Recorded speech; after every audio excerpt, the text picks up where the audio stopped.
దేశంలో ఎక్కడా లేని విధంగా అక్షరాలు విగ్రహ రూపంలో దర్శనమిచ్చే ఆలయం అండి.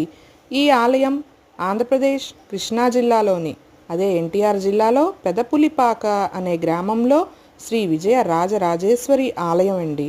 ఇది పరమహంస పరిప్రాచకులు వాసుదేవానందగిరి స్వామితో పూర్తిగా దక్షిణాది శైలిలో నిర్మితమైన దేవాలయం. భారతదేశంలోనే విలక్షణమైనది. ఇక్కడ ఆలయంలో 2 విశేషాలు ఉంటాయి. అమ్మవారి విగ్రహంకు శిరస్సుపై శివలింగాకారం, అలాగే అక్షరాలకు ఆలయం కట్టి పూజిస్తున్నారు. ఈ 2 ఇక్కడ విశేషాలన్నమాట. ఈ ఆలయ ప్రాంగణంలో విఘ్నాలను తొలగించే విజయ గణపతి, సకల విద్యలను అందించే విజయ సరస్వతీదేవి, సకల ఐశ్వర్యాలను చేకూర్చే విజయలక్ష్మి, సకల కార్యసిద్ధి ప్రసాదించే విజయ ఆంజనేయ స్వామి కొలువై ఉన్నారు. మరొక వీడియోతో మళ్ళీ కలుసుకుందాం.